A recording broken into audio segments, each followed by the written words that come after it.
Kamusta mga idol at mga kasari, no? Ay welcome po ulit sa aking channel, Daddy Godo Vlogs.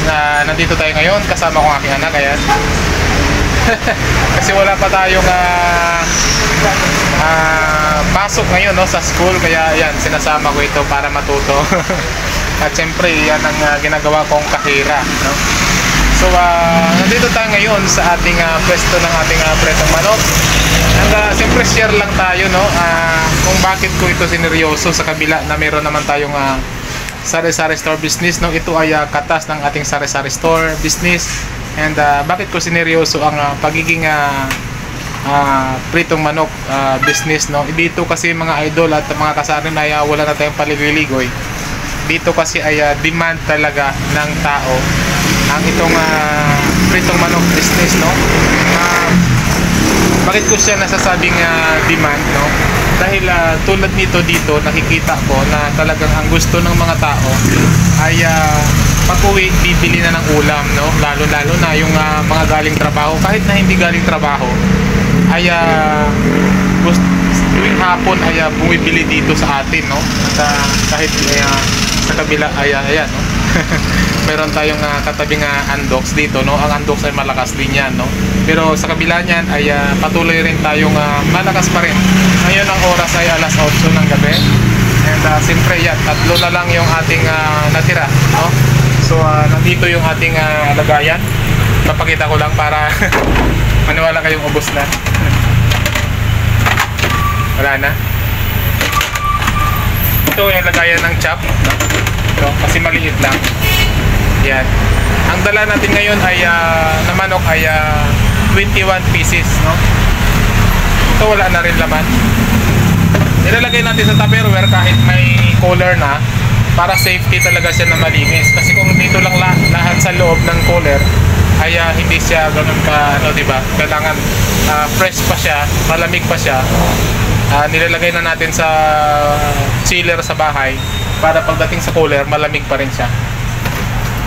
Yun yung sekreto mga idol para hindi mawala yung kanyang totoong lasa. Siyempre, ubos na rin.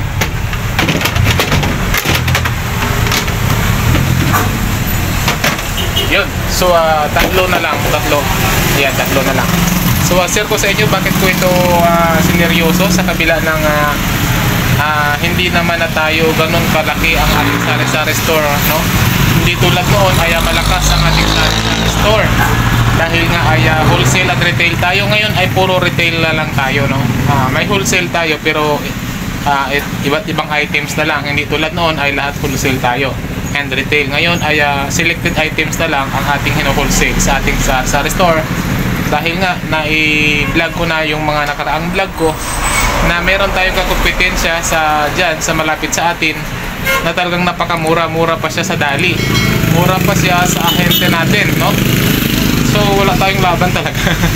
Kasi marami siyang brands. So alam na natin kapag maraming brands, malaki talaga ang kanyang quota and malaki ang kanyang tinatawag na mga, may mga ano yan tawag dito, nakalimutan ko. Meron siyang mga points, no, mga ganyan na nagpapamura sa kanya na magbenta, no, kahit na gano'n. Kasi ang pag marami kang kinukuha, marami tayong mga points. So doon siya bumabawi kasi marami siyang branches.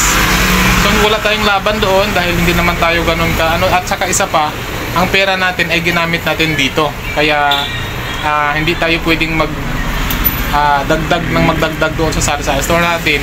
Kasi nga ano lang, matitengga lang ang ating puhunan dahil nga ay hindi tayo pwedeng ganun ka baba, no, dahil hindi naman tayo ganun ka dami ang ating kinukuha. Tulad ng sourcing, 15,000, 20,000 lang, sa kanila mas madami, no. Hindi tayo talaga makakahabol, kaya hindi natin mapapantayan yung kanilang tawag ito, price, no. Kahit yung malalaking grocery na katabi doon ay umaaray din, no, tulad din natin. So ang ginawa natin, nag-retail tayo din, selected items, wholesale. Ngayon, bakit ko ito sineryoso? Yun nga ang dahilan, no, dahil wala nga tayong laban. Kasi nga at isa pa, nakikita natin dito na talaga naman kumikita rin tayo dito. And siguro kung papipiliin ako, no, sa isang branch pa, mas gusto ko pa rin ito kaysa sa sari-sari store. Ang sari-sari store, mga idol, mga kasari, ay grabe ang napakapatrabaho ang sari-sari store. Sinabi ko na dati sa aking mga previous vlog, no, mamalingki ka, mamili ka, no, and i-audit mo pa, i-arrange mo pa, lilinisin mo pa, napakarami.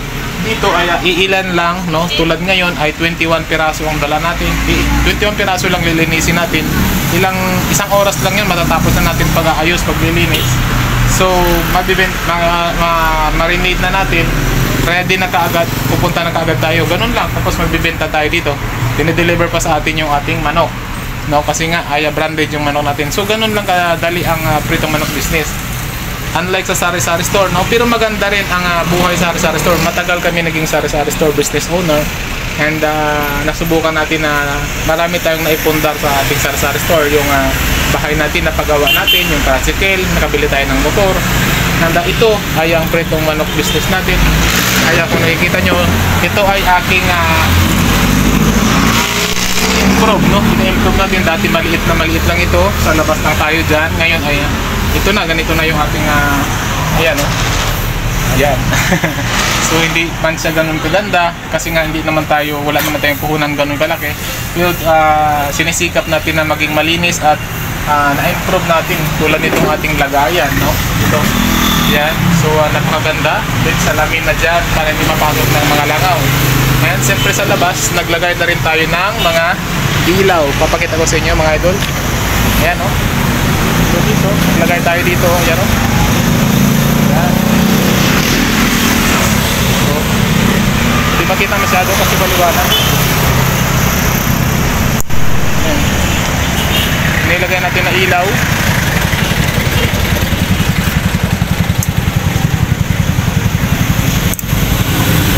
Yan, at kasama ito.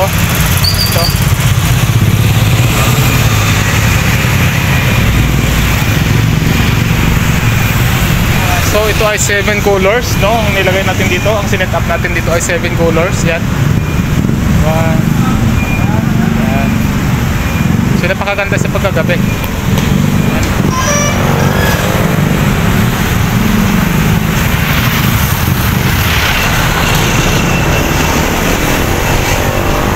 So yan ay 7 colors, no? Yan.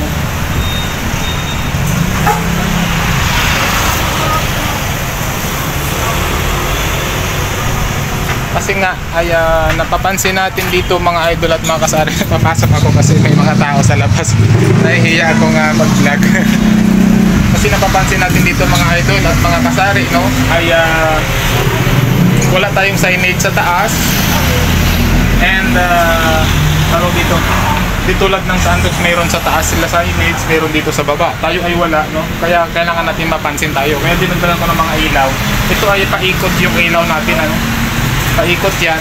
And meron dito tayong iba't ibang kulay, yung 7 colors, para at least ay mas mapansin tayo ng mga ibang customer. Actually, dumami ang ating customer mula nung nag-set up tayo nito, no? Yung ating kasi nga mas decente, mas parang siyempre nakakaaliw tingnan, kaya parang napapansin yung ating manok, no? So ngayon ito na lang yung ating tira, 3 na lang and pasalamat tayo dahil tuloy-tuloy tayong kahit pa paano kumikita tayo. Kumikita lang tayo, mga idol, makasari ng 1,000 pataas sa isang araw, no? So magkano rin yun ang isang